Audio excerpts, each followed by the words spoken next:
Bienvenidos a la Confraternidad de la Floresta, un lugar donde la verdad de Cristo transforma vidas y fortalece la fe. Tengan buenos días, hermanos. Es un gozo estar aquí juntos, amén. Una bendición que el Señor nos regale esta oportunidad de estar aquí. Quiero invitarle entonces que me acompañe al libro de Josué, capítulo 24, versículos 14 al 17. Josué, capítulo 24, versículos 14 al 17.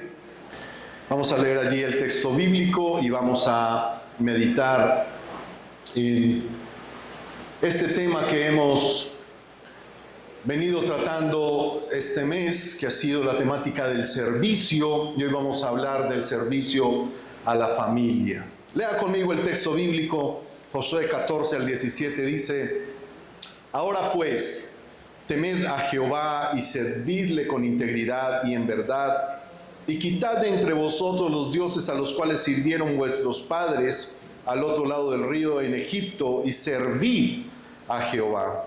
Y si mal os parece servir a Jehová, escogeos hoy a quién sirváis, si a los dioses a quienes sirvieron vuestros padres cuando estuvieron al otro lado del río, o a los dioses de los amorreos en cuya tierra habitáis. Pero yo y mi casa serviremos a Jehová. Entonces el pueblo respondió y dijo: nunca tal acontezca que dejemos a Jehová para servir a otros dioses, porque Jehová nuestro Dios es el que nos sacó a nosotros y a nuestros padres de la tierra de Egipto, de la casa de servidumbre, el que ha hecho estas grandes señales y nos ha guardado por todo el camino por donde hemos andado y en todos los pueblos en los cuales pasamos. Hay un subtítulo después del título Servicio a la Familia que dice: el ministerio comienza en casa. Esta declaración de Josué por mucho tiempo fue una declaración en mi boca. Por mucho tiempo confesé sin entender las implicaciones, como a veces suele suceder en nuestro argot o en nuestra cultura cristiana, que confesamos muchas cosas sin el compromiso de las implicaciones que tiene eso que confesamos. Mucho tiempo después de confesar esa palabra, que uno se la aprende de memoria, me di cuenta que estaba escrita en el contexto de la despedida, de la salida de Josué de su liderazgo frente al pueblo de Israel. Al final de su ministerio, no al principio, como uno diría, pues va a empezar su ministerio, su tarea, pero lo dice ya cuando está el pueblo en la tierra prometida, han conquistado la tierra, han repartido la heredad a cada uno. Dios ha cumplido la promesa a Israel de llevarlos a esa tierra prometida, la conquistaron en guerra, peleando contra sus enemigos, y ahora cada tribu está en el lugar que Josué les repartió. Cumplimiento de esa promesa dada a Abraham, a Isaac, a Jacob. Dios saca a Israel de Egipto, los lleva por el desierto, los prueba, y al final, después de haber Josué esforzado su corazón y haber sido valiente, logra llegar al final de la tarea que le había sido encomendada. Es decir, estaban en el tiempo de la comodidad, después de haber recibido de Dios cumplimiento de esa milenaria promesa de heredar una tierra que fluía leche y miel. Ahora, lo que Josué está haciendo para con el pueblo es tomar una determinación inquebrantable. Lo primero que el Señor le determinó a Josué cuando lo llamó fue que, Josué capítulo 1, 3 veces el Señor le dice: mira que te mando que te esfuerces y seas valiente. No temas ni desmayes, porque yo estaré contigo donde quiera que vayas. A todo lo que te mande tú irás, y yo te voy a apoyar, te voy a respaldar, te voy a bendecir. Entregaré en tus manos a tus enemigos y podrás llevar a este pueblo a que posea la tierra que juré a sus padres que les daría. Fue la primera demanda de Dios. Y después de haber hecho todo ese trabajo, después de años de haber servido bajo el liderazgo de Moisés, de haber sido líder lleno del Espíritu Santo de este pueblo que pasa a la tierra prometida, después de haber peleado contra sus enemigos, llega el tiempo de la paz y del reposo y del descanso y de cesar la guerra. Josué dice: en este tiempo, aún yo y mi casa perseveraremos en servir a Jehová. Y entendí, leyendo ese contexto, las implicaciones de las determinaciones inquebrantables de hombres como Josué. Todos, en algún momento de nuestra vida, hemos confesado: yo y mi casa serviremos a Jehová. Ayer, cuando terminábamos la reunión de parejas, tiempo muy especial, llevamos 18 parejas reunidas, les esperamos a todos, último sábado de cada mes, 5:30, nos hacen mucha falta. Aquí está su espacio para que compartamos y nos edifiquemos. Ánimo. Y mientras estábamos terminando, yo vi salir a los jóvenes de la reunión juvenil. Y permítame abrirle un poco el corazón. Mi corazón se llenó de tristeza. Estaba feliz con lo que estaba pasando con las parejas ayer. Pero había un sentimiento encontrado porque no vi a mis hijos salir de la reunión de jóvenes. El Señor confrontó mucho mi corazón. Y le dije al Señor en mi corazón: Señor, te pido perdón, porque tal vez no estoy haciendo suficiente para que mis hijos caminen contigo. Ellos ya son mayores de edad, han tomado sus decisiones. Pero ¿qué pasó con ese yo y mi casa serviremos a Jehová? Y yo le decía: Señor, perdóname y ayúdame a entender que no estoy haciendo bien para que yo y mi casa te sirvamos a ti. Una confrontación tremenda para mi vida. Porque el primer ministerio, como lo dice ese subtítulo, comienza en casa. Un día yo me presentaré delante del Señor y daré cuentas por la mayordomía de lo que Él puso en mi vida. Y lo primero que Dios me demandará será mi mayordomía familiar. Por eso quiero que al reflexionar en esta palabra podamos de alguna manera poner los pies en la tierra de lo que implica hacer declaraciones como las que acabamos de leer que hizo Josué muchos años atrás. Vivimos en tiempos donde muchas familias están heridas, padres ausentes, hijos confundidos que les cuesta definir su propósito existencial y su propósito de vida, matrimonios quebrados, hogares donde no hay altares, donde se busca y se adora a Dios. Pero Dios sigue buscando hoy familias que le sirvan. El primer ministerio del creyente no es la plataforma, es su propia casa.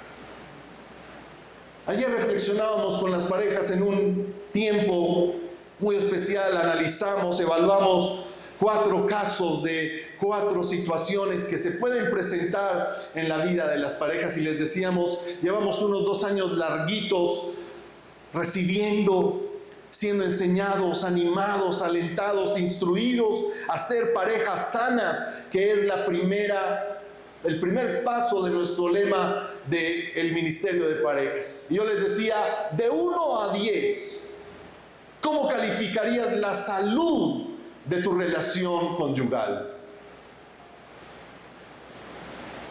Hoy le hago esa pregunta a usted mismo. ¿Cómo calificaría? De acuerdo al conocimiento, de acuerdo a lo que ha recibido, de acuerdo a lo que el Señor le ha enseñado como su voluntad para su vida matrimonial y conyugal, ¿con cuánto calificaría hoy usted el estado de su relación? Y evaluando los casos que teníamos para analizar, teníamos la posibilidad de determinar que cada uno de nosotros, conforme a lo que ha recibido, puede ser también un canal de bendición para otros, un canal de sanidad para otros, un canal de aliento, de inspiración. Es decir, motivábamos ayer a las parejas: volvámonos en espejos para otros, volvámonos en inspiración para otros. Porque si nadie te está preguntando qué es lo que está pasando en tu vida, si nadie te está mirando a ti como referente, es necesario evaluarnos. ¿En qué se está volviendo en nosotros el conocimiento que hoy tenemos? ¿Cómo está operando? ¿Cómo nos está afectando de manera que nos volvamos atractivos para otros? Que otros deseen tener lo que tú tienes por causa de la intervención y de lo que Dios está haciendo en tu vida. Que otros digan también: yo quiero que Dios obre en mi vida, en mi matrimonio, en mi familia, como Dios lo está haciendo en la tuya. Pero si eso no está pasando, necesitamos evaluarnos. Los casos que evaluábamos ayer, casos supuestos, pero son realidades constantes entre nosotros. Una pareja, en la hora del break que teníamos, me decía, o en la hora de ese espacio de compartir unos con otros, me decía: pastor, nos vemos reflejados 100% en el caso que estábamos compartiendo. Yo les decía: es que se trata de eso. Se trata de que nosotros aprendamos a reconocer nuestras necesidades y a asumir responsabilidad de cómo trabajar para darle solución a esas problemáticas que tenemos. Porque si no, no podemos ser parejas sanas que puedan ir a sanar a otros. Alguien decía una vez por ahí: nadie envía a un atleta con los pies llenos de llagas a correr una carrera. Entonces, los tiempos que estamos viviendo necesitan familias sanas, donde Dios vuelva a encontrar un lugar donde morar. El primer ministerio que cumplimos como creyentes es en nuestra casa. Hemos sido llamados, como Josué lo estaba declarando, a ser iniciadores. Cuando Josué dice yo, está hablando de asumir lo primero que es necesario para servir a la familia. ¿Qué es lo primero que necesitamos para servir a la familia? Es asumir la responsabilidad espiritual. ¿Qué quiere decir eso? Josué declaró: yo y mi casa serviremos a Jehová. No dijo: tal vez vamos a servir a Jehová. Fue una decisión firme, determinada, con plena responsabilidad de hacer todo lo que fuera necesario para que su hogar fuera un hogar donde Dios se agradara, donde Dios fuese el centro. Entonces, aunque muchos hoy quieren cambiar el mundo, descuidan su hogar, pero el Evangelio empieza en casa. Es el lugar donde yo puedo determinarme como hombre, donde yo puedo definirme como varón, donde yo puedo ser catalogado y tener claridad de que soy un sacerdote en mi casa, una cabeza iniciadora, un líder inspirador, un iniciador de bendición para mi casa. Nos hemos ido acercando de una manera a algunos hombres. En el retiro Dios nos habló de una manera poderosa en este sentido, porque hoy no hay familias que sirvan completas al Señor en gran medida, porque los hombres abandonaron el tomar determinaciones inquebrantables como estas. Asumir la responsabilidad espiritual es proveerle a nuestra casa no la espiritualidad que el mundo proclama, porque en la espiritualidad que el mundo proclama cabe todo. Usted mismo sabe que hace poco en el Congreso de nuestra nación se estaba debatiendo un proyecto de ley para anexar a la libertad religiosa la brujería, el ocultismo, la hechicería, las prácticas de adoración a los astros que tienen los ancestros indígenas. Y todo eso nos pasa como parte del paisaje.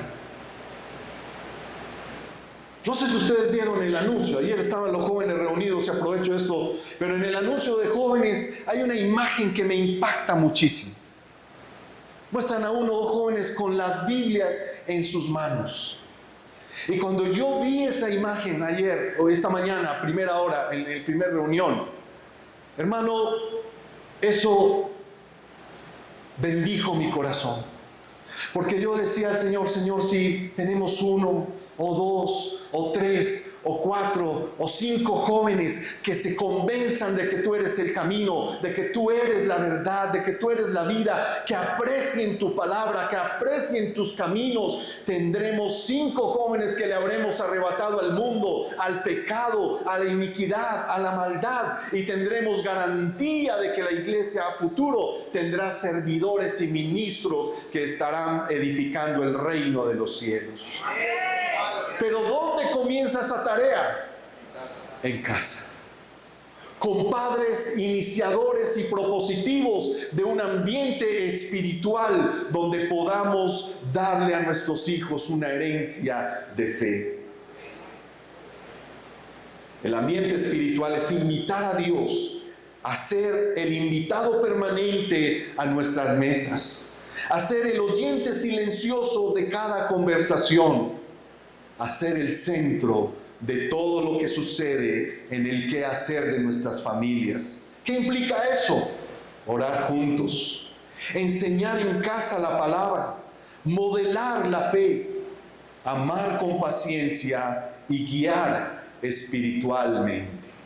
Que los hombres con pantalones bien puestos tomemos la determinación de ejercer ese sacerdocio en casa, donde nosotros podamos proponerle a nuestra familia cómo es que se busca a Dios, cómo es que se ama a Dios sobre todas las cosas, y que nosotros mismos evitemos que en casa se vuelva una mezcolanza de espiritualidad y que podamos sacar de casa los dioses ajenos. Y con determinación y sinceridad cumplamos a cabalidad la proclamación de: yo y mi casa serviremos solo al Señor, a Jehová, al Eterno, al Santo. Josué estaba poniendo en balanza las dos alternativas y le dice a su pueblo: escojan hoy a quién van a servir. Ahora, déjeme decirle, esa determinación de ser un responsable espiritual y de la vida espiritual de la familia solo puede suceder en el corazón de hombres esforzados y valientes que no teman y no desmayen. Amado hermano, amado varón, amado hombre de Dios, ¿cómo está hoy tu corazón?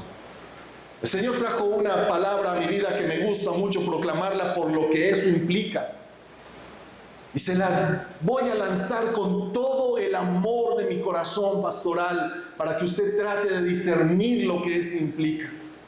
Pero la ausencia de varones de Dios, iniciadores, buscadores de Dios, sacerdotes esforzados y valientes, ha hecho que se levanten mujeres esforzadas y valientes que quieren edificar su casa, que quieren consagrarse a Dios, y muchos varones solo vienen bebiendo y comiendo de las migajas espirituales de la vida de sus esposas.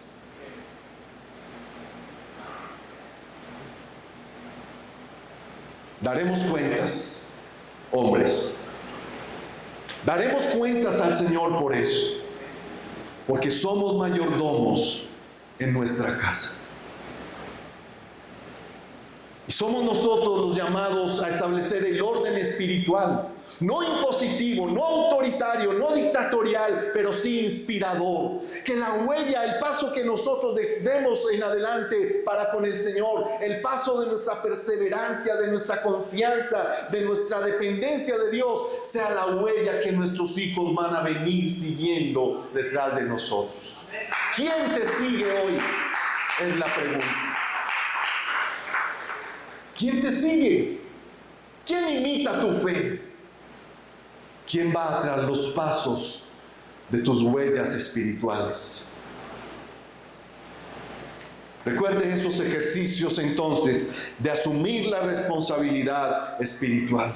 Los miércoles a las 8:30 hemos logrado arrebatarle un espacio al ocio, a la pereza, al descuido. Nos conectamos virtualmente, nos confrontamos, nos edificamos por media horita, 40 minutos, estamos ahí conectaditos, saludándonos en oración. Le hemos arrebatado ese terreno al enemigo y 18, 20 hogares que se conectan muchas veces, 16, 13, 10 otras veces, son altares de adoración ardiendo para la gloria de Dios. Y no vamos a ceder. Vamos a seguir constantes mientras el Señor nos dé fuerza y sabiduría, porque el juicio comienza por casa. No se olvide entonces de estos ejercicios en la casa, orar juntos, enseñar la palabra, ser un modelo de la fe para sus hijos, amar con paciencia, guiar a esos hijos que hoy no saben de lo que será su futuro. Tenga esta charla espiritual con sus hijos, siéntese con ellos y pregúnteles cómo te ves espiritualmente en 5 años, en 10 años, en 15 años, en 20 años. ¿Cuántas veces como padres nos hemos sentado con ellos a inspirarlos en un proyecto de vida espiritual? Ah, no, dejémoslos en el libre desarrollo de la personalidad. Eso es lo que el mundo quiere, que se los entregues en bandeja de plata.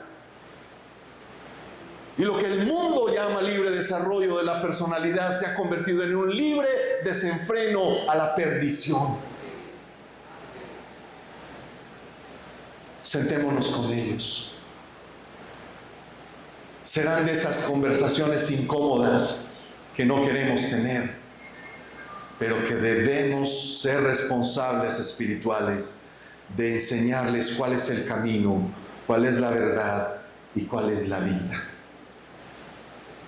Y que ya cuando ellos cierren su corazón y no quieran nada, tú le puedas decir en paz al Señor: Señor, les enseñé el camino, les hablé la verdad, les mostré la vida que tú nos das, y que ellos puedan decidir, pero que no elijan la vida del mundo, ni una vida sin propósito por causa de nuestro silencio y nuestra indiferencia espiritual.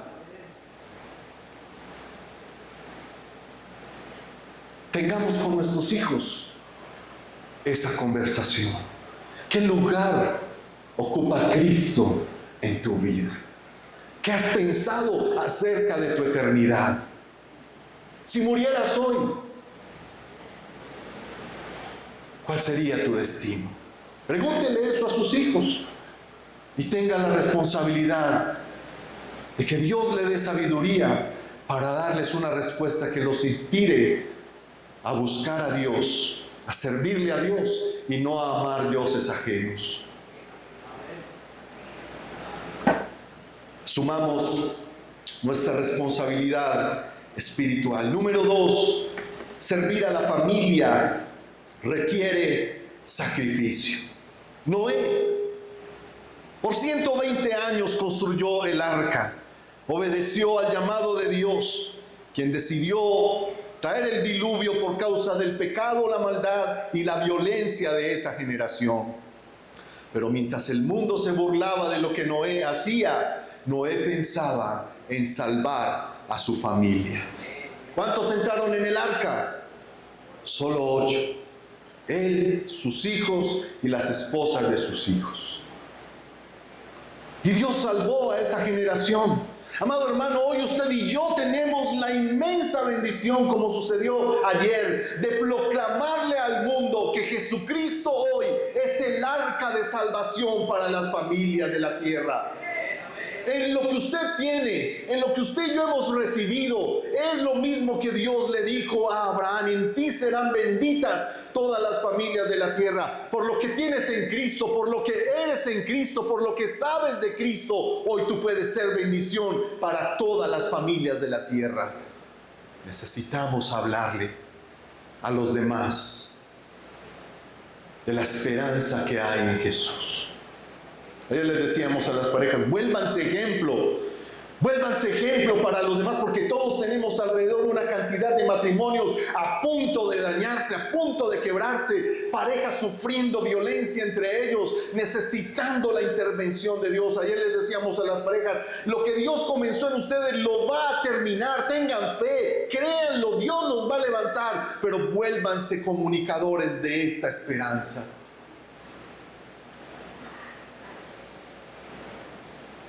¿Qué sacrificio estás dispuesto tú a hacer por tu familia?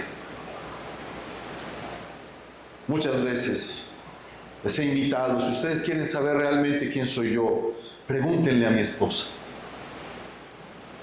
pregúntenle a mis hijos. Denle gracias a Dios que el Señor no nos dio el don de la omnisciencia para saber cómo es cada uno de ustedes en sus hogares. Pero ¿quieres saber qué clase de creyente y de fe tienes tú? Dime cómo te comportas en casa, cómo tratas a tu esposa, cómo tratas a tus hijos. Dime si llenas a cabalidad los zapatos de ser un sacerdote de Dios en tu casa. No en cuenta nada más. Esa es la mayor riqueza que nosotros tenemos. Mi mayor riqueza es mi esposa y mis hijos. Mi mayor posesión es mi esposa y mis hijos. Mi mayor bendición tangible de Dios en este tiempo en mi vida son mi esposa y mis hijos. No hay nada más. Y como yo muestre a mi Dios ante ellos, esa será la garantía de mi bendición eterna. ¿Qué dice tu familia de ti? Si le preguntáramos a tus hijos, a tu cónyuge, ¿qué diría de ti? ¿Sus palabras serían para gloria y honra de Dios o serían una vergüenza para tu vida?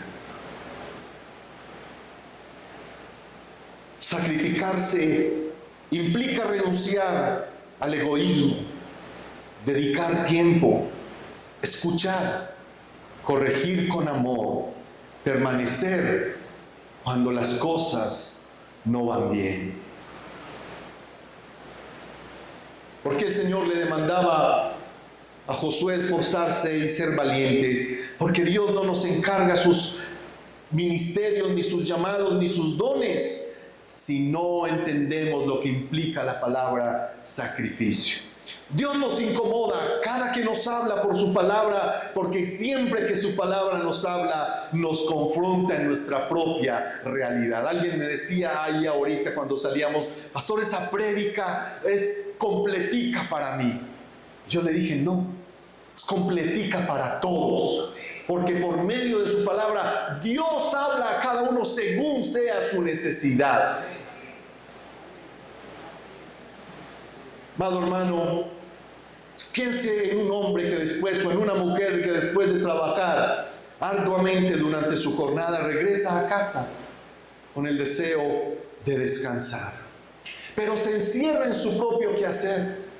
No hay oídos para su esposa, no hay un abrazo, no hay una palabra, no hay una comunicación para sus hijos, no hay un tiempo de sentarse a jugar con sus hijos más pequeños, porque lo que importa es él o ella y su cansancio.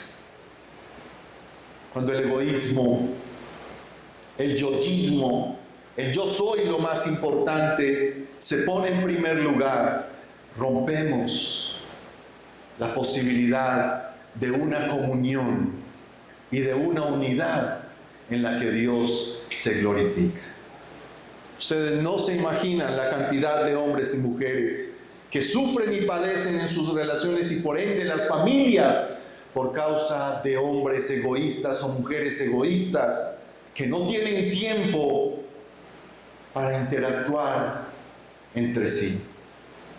Hijos que todo el tiempo están ausentes, hijos que todo el tiempo están lejos, olvidando disfrutar del mandamiento: honra a tu padre y a tu madre, que es el primer mandamiento con promesa.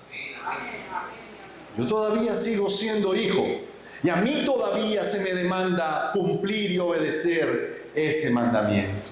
Y todos nosotros aquí somos hijos de nuestro Padre eterno, y se nos demanda honrarlo a Él sobre todas las cosas. No tendrás dioses ajenos delante de mí. Era el mandamiento que Josué estaba recordando cuando le dice al pueblo: solo al Señor serviremos yo y mi casa. Él estaba recordando que en el Éxodo, en el desierto, Dios escribió en esas tablas: no tendrás dioses ajenos delante de mí, no te inclinarás a ellos ni los honrarás, no te harás imagen de lo que está arriba en el cielo, ni abajo en la tierra, ni debajo de la tierra, ni de aves, ni de reptiles. No te harás imagen de nada de esto, no te inclinarás a ellos y no los honrarás. Le hago una pregunta: ¿el mandamiento ha perdido su vigencia? No. Aún hoy, como hijos, debemos cumplir ese primer mandamiento y no tener dioses ajenos delante de Él. Porque uno solo es nuestro Dios, el eterno, el vivo, el hacedor de maravillas, el creador y sustentador de todas las cosas.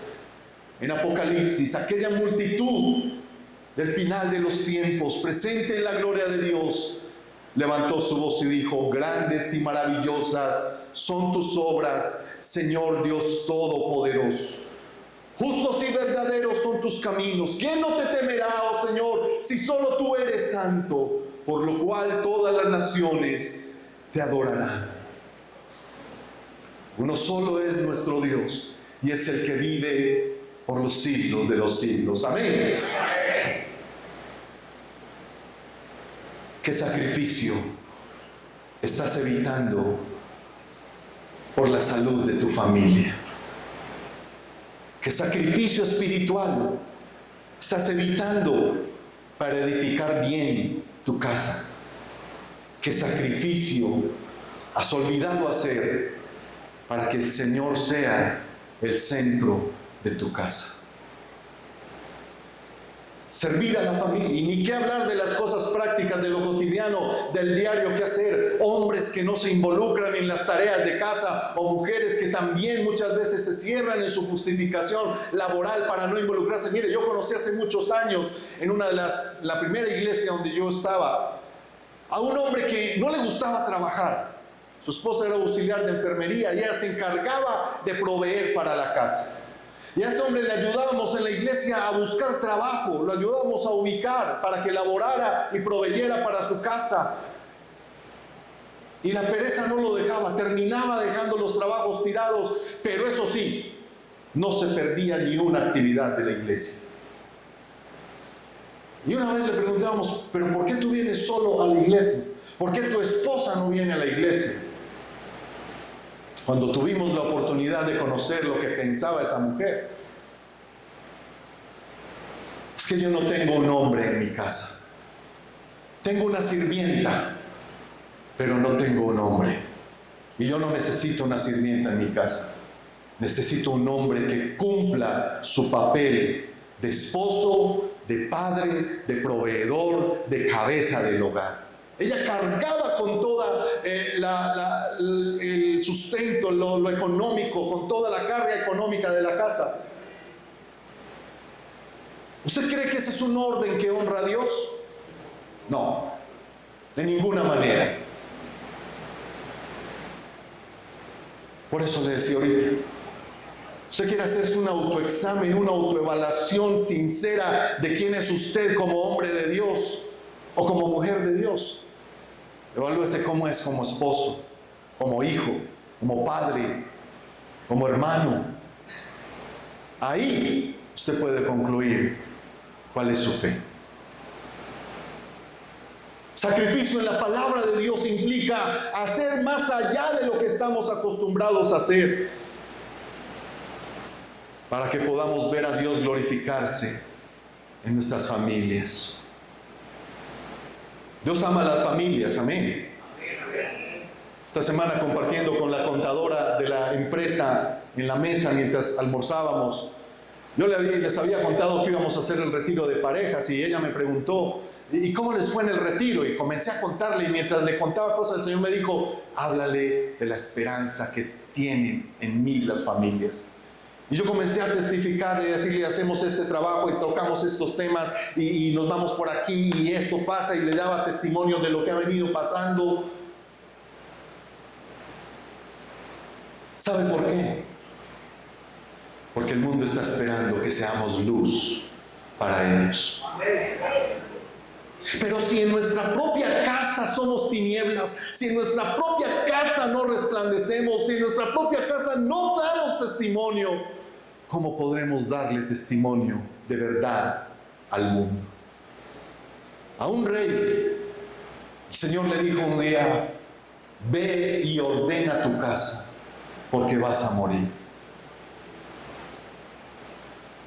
Si hoy el Señor te dijera eso, ¿cuáles son las cosas que necesitamos ordenar en casa? Y no estoy hablando del desorden del closet, no estoy hablando del desorden de la cocina. Esto también hay que ordenarlo. Eso lo podemos hacer juntos. Pero de ese orden espiritual, del que Dios mucho tiempo nos ha venido hablando, y que Él sabe que nos ha entrado por un oído, nos ha salido por el otro. Asumir responsabilidad espiritual, número 1. Sacrificarnos más allá de lo que hoy hemos hecho por la bendición para nuestra familia. Porque si yo le pregunto cuántos quieren bendición para su familia, el amén haría temblar este lugar. Pero está dispuesto a pagar el precio de esa bendición. Josué con todo el pueblo de Israel, antes de pasar el Jordán, al frente tenían la tierra prometida. Pero el Señor les dijo, hasta aquí los traje, vayan y peleen por esa tierra. ¿Estás peleando por la bendición de tu casa? ¿Estás peleando por la libertad de tus hijos? ¿Estás peleando porque tus hijos amen al Señor con todas sus fuerzas, con toda su alma, con toda su mente, con todo su corazón? ¿Cuánto proclamas la palabra del Señor en casa? ¿Cuánto te ven ellos de rodillas delante del Señor? ¿Cuánto te ven honrando a Dios cuando amas y bendices a tu esposa o a tu esposo? Sacrifiquémonos de manera que podamos corregir todo esto para que podamos hacer más firme y veraz la proclamación de que tú y tu casa servirán al Señor. Y número 3, servir a la familia implica ser una familia que se convierte en luz. La sociedad está desesperada por ejemplos. Hogares llenos del Espíritu Santo son faros en medio de la oscuridad. El apóstol Pablo escribió a Timoteo animándole a imitar la fe de su madre y de su abuela. Pablo le dijo a Timoteo, aviva el don de Dios que está en ti, que te fue dado por la imposición de mis manos y que es confirmado por la fe que habita en ti, pero que habitó primero en tu mamá y que habitó también en tu abuela. De generación en generación, lo que está pasando hoy aquí es que el depósito que Dios está poniendo en tu corazón por el conocimiento de estas verdades es para que puedas darlo a tus generaciones. Cuando el texto bíblico en el proverbio dice, instruye al niño en su camino, y cuando sea viejo no se apartará de él, está hablando de una manera general. Si usted lo instruye en el ocio, sus hijos no se van a apartar del ocio. Si usted lo instruye en la pereza, en eso van a permanecer. Si usted lo instruye en la incredulidad, en eso van a permanecer. Si usted lo instruye en la mediocridad, en eso van a permanecer. Pero si usted instruye a sus hijos en un modelo de fe que confía, que persevera en Dios, ¿dónde van a permanecer? Van a pasar por tormentas, van a venir pruebas, tentaciones, dificultades, pero harán memoria de su fe, harán memoria del Dios que usted les ha proclamado, y de seguro el Señor estará favorable para librarlos a ellos de este mundo de maldad. Timoteo fue pastor en su juventud, discípulo del apóstol Pablo, pastoreaba la iglesia de Éfeso. Y constantemente el apóstol Pablo le estaba animando y alentando a convertirse. En uno de los pasajes Pablo le dice: pero tú sé ejemplo, en espíritu, en fe, en doctrina, en paciencia. Como un padre a un hijo, Pablo guió a Timoteo a convertirse en luz. Pablo también le dijo a Timoteo: procura con diligencia presentarte a Dios aprobado como obrero que no tiene de qué avergonzarse, sino que usa bien la palabra de verdad. Si hoy se nos llamara a presentarnos delante del Señor, ¿habrá algo que nos cause vergüenza? ¿O podríamos presentarnos tranquilos, confiados de que nos está guardada la corona de la vida, porque hemos guardado la fe, peleado la buena batalla y corrido con paciencia la carrera? Los hijos no necesitan padres perfectos, solo necesitan padres genuinos. Por eso la familia, tu familia, mi familia, necesita que construyamos altares de oración, de búsqueda íntima de Dios, altares de estudio de la palabra, altares de pasión y convicción de la vida en Cristo Jesús. Las familias necesitan perdón. Cuando no se comprende el perdón de Dios, es muy difícil vivir el perdón entre nosotros. Fuimos perdonados de todos nuestros pecados. Nunca se nos refregó en la cara lo que éramos. Solo se nos inspiró en aquello que podíamos ser en Cristo Jesús. Por eso nuestro perdón debe ser un perdón no solo incondicional, sino restaurativo y reconciliador. Procuremos, como les decía, tener estas conversaciones en familia acerca de nuestro proyecto espiritual. Busquemos estar presentes en la vida de nuestros hijos y de nuestros cónyuges. Ayer en el ejercicio que hacíamos, uno de los casos que evaluábamos fue de una pareja que después de 5 años de noviazgo se conocieron en el colegio. 5 años de noviazgo y decidieron no casarse hasta que terminaran su universidad. Terminaron sus carreras, 2 años de matrimonio. Él pudo conseguir su empleo y estaba bien remunerado. Ella, aunque terminó la universidad, no pudo todavía después de 2 años conseguir un empleo. Hacía trabajitos de emprendimiento para generar recursos. Y el fuego de ese noviazgo lleno de amor y de aventuras y de pasión, después de 2 años de matrimonio, se había apagado. En algunas de sus conversaciones, su esposo le recriminaba a esta mujer por qué él tenía que llevar solo la carga económica. Durante esos 5 años de noviazgo, decidieron no solo no casarse hasta terminar sus carreras, sino no tener hijos y conseguir sus proyectos y sus sueños personales. Pero en 5 años de noviazgo nunca se pusieron de acuerdo sobre cómo iban a manejar su economía. ¿Andarán 2 juntos si no se ponen de acuerdo? Y si no nos ponemos de acuerdo en lo espiritual, si no nos ponemos de acuerdo en todas las cosas, en cómo va a ser nuestra comunión con Dios, no hay garantía de que nuestro hogar sea un hogar de luz. Por eso necesitamos tener conversaciones serias sobre qué lugar ocupa Cristo Jesús en nuestras familias. Jóvenes, ustedes necesitan preguntarse qué lugar ocupa Jesús en su corazón. Una familia se convierte en luz cuando el amor de Dios es el fundamento de esa familia. ¿Cómo es el amor de Dios? Pablo lo dijo en unas palabras maravillosas: la altura, la profundidad y la anchura que no podemos comprender en nuestra mente finita. Así es el amor de Dios. Y como dice un corito viejo de los que recordamos, tan alto que no puedo ir arriba de él, profundo que no puedo ir abajo de él, tan ancho que no puedo irme afuera de él, tan grande es el amor de Dios. Ese amor que, según Corintios, todo lo espera, todo lo sufre, todo lo cree, todo lo soporta, aún las tormentas. De eso hay que conversar. Por eso los que están aquí camino a su noviazgo o en su noviazgo, pónganse de acuerdo en todas las cosas antes de llegar al matrimonio y habrán ganado una ventaja tremenda en su comunicación.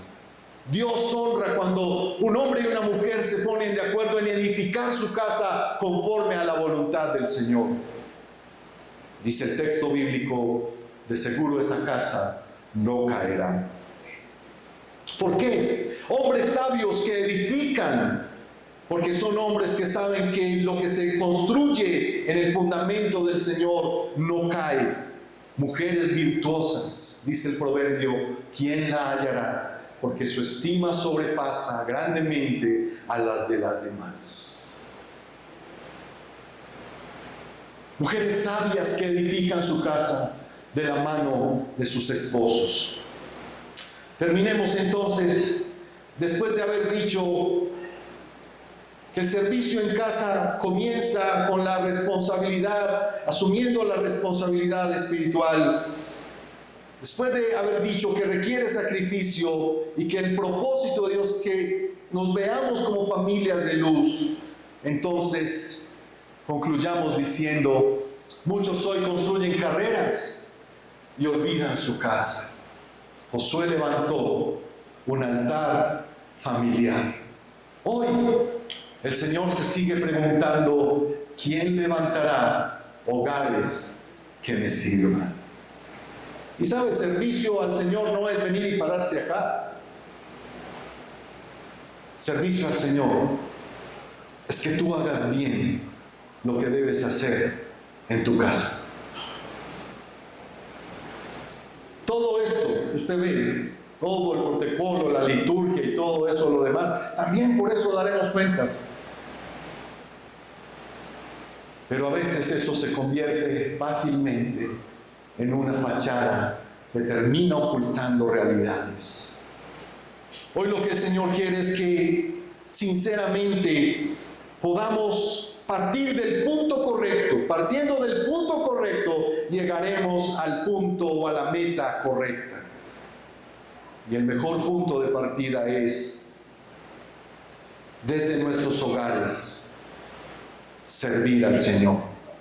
El hogar puede convertirse en dos cosas: en un campo de batalla. Usted dirá: pastor, así está mi hogar hoy. Le digo: crea, confíe que el propósito y la obra de Dios es perfecto. Está pasando por un momento de ser sacudido, está en dificultades, está siendo probado en su relación conyugal y familiar. Haga un poquito más allá de lo que está haciendo hoy. Sacrifíquese más en tiempo de oración, búsqueda íntima del Señor, y verá a Dios glorificarse, porque lo que el Señor hace es perfecto. Él cumple sus promesas, Él no se equivoca. La voluntad del Señor es agradable y es perfecta. Él es la gloria del Señor.